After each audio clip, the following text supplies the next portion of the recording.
Tornado কিভাবে সৃষ্টি হয় দেখুন, এই ভিডিওতে সম্পূর্ণভাবে দেখানো হচ্ছে।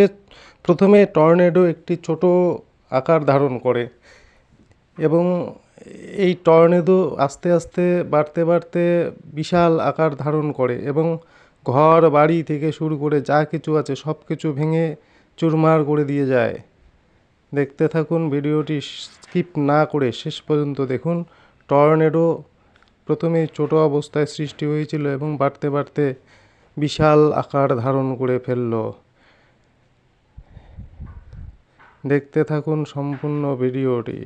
এই টর্নেডোই ময়নাগুড়ির বার্নিস এলাকায় বিধ্বংসী তাণ্ডব লীলা চালিয়েছিল এবং উপরে দেখুন, উপরে সমস্ত ধুলো বালি টেনে উপরে নিয়ে যাচ্ছে। এই শক্তিশালী টর্নেডো সৃষ্টির আসল কারণ কি, বিজ্ঞানীরা তা নিয়ে গবেষণা করছে। এই যে এখানে এসে টর্নেডো প্রায় শেষের শক্তি হারিয়ে দুর্বল হয়ে নিশ্চিহ্ন হয়ে গেল।